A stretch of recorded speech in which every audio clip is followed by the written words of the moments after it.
బెల్లము బెల్లము గోధుమ బెల్లము పంచదార 2 కోడిగుడ్లు వేసుకొని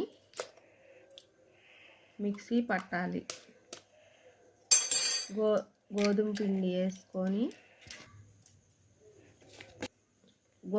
వేసుకొని కొంచెం దాంట్లో తగినంత సాల్ట్ వేసుకొని జీడిపప్పులు కిస్మిస్లు ఈ బెల్లం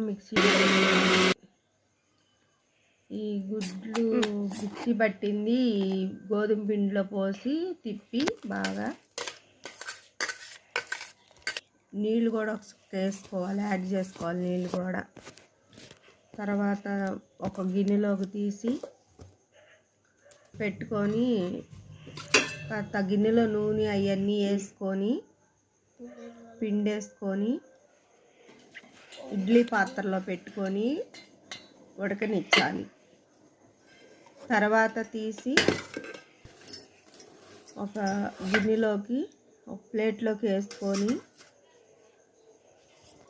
ఉడకపెట్టిన కేకు రెడీ అయింది. దాన్ని తీసుకొని చూడండి ఎంత బాగా వచ్చిందో, మెత్తగా బాగుంది. తొందరగా తయారైపోయేది కేకు, పిల్లలకి పెట్టుకుంటానికి బాగుంటుంది. అది చూడండి ఎంత మెత్తగా బాగుందో, అప్పటికప్పుడు తయారైపోయింది కేక్ అండి ఇది.